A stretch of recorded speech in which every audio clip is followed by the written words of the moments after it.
This is Richard Wolff from Democracy at Work, offering another response to an Ask Prof Wolff question from our Patreon community. This question comes from NJ, and I'm going to assume that means he or she is coming to us from New Jersey, but I can't be sure. NJ asks a question about money and how money works. And before answering, I'd like to welcome these questions because money has been a topic that has mystified and confused people for no fault of theirs. It's a complicated subject and it is surrounded by all kinds of superstition. So let me answer the questions NJ asks. First, haven't we been printing a great deal of money over the last year and indeed over the last 10? Yes. You are right. We have been as a society. We used to print it literally on pieces of paper and pieces of metal, but now it is mostly done by electronic means. And the Federal Reserve is the central bank of the United States that basically initiates that process, although private banks can also do it and do it as well. So the question NJ asks is, with all this extra money being pumped into the system, coins, bills, bank accounts, credit in the bank accounts, and so on, why do we have a very low inflation rate, 1% to 2% per year in goods and services as the government announces it? Okay, there's several things here to unpack. Let's begin. The so-called inflation rate is usually the consumer price index, and what it measures week by week, month by month, year by year, is what is happening on average to the prices that consumers pay for the goods and services they buy. Food, clothing, shelter, entertainment, transportation, you name it. And there are big debates about how you measure that. It's not so clear.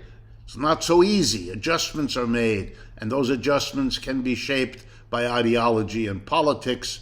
And if people tell you that doesn't happen, talk to other people. But let's assume that that's fairly straightforward.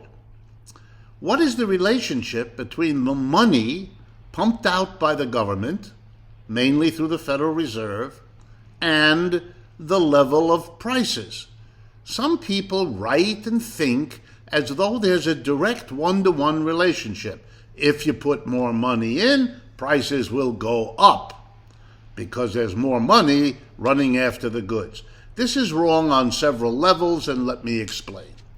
Number one, if you put in 10% more money into the system, and you believe that money turns around looking for goods, it will only bid up the price of goods if there isn't at the same time an increase of 10% of goods looking for money to be exchanged for. In other words, money is a demand for goods and services.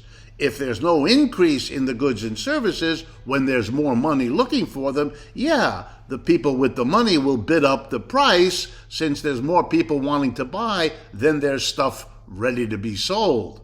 But if the producers of goods and services were to increase what they produce to meet the new money looking to buy things, then there would be no necessary price increase. Indeed, in many cases, including today, one of the purposes of increasing the money is to pull out, to encourage, to incentivize more production and more jobs doing that production. But there's a second, equally complicating adjustment that has to be made. How much money will affect prices depends on the movement of money. Literally, how fast it passes from one of us to another. Think of it this way. A dollar bill that, say, I got from the Federal Reserve is money. If I use it to buy an ice cream cone, it probably won't have a big effect on the market for ice cream cones or for anything else. It's just one little moment in the economy.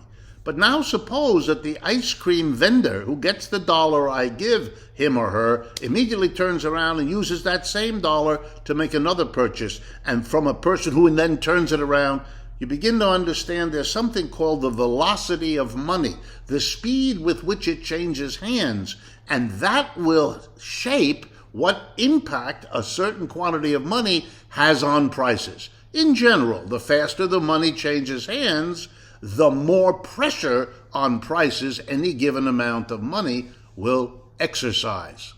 So here's what we've had in recent years.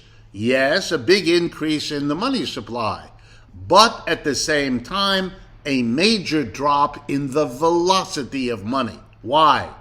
Because most of that money is going into the hands of very rich people, banks, insurance companies, hedge funds, and they let the money sit because they're basically speculators.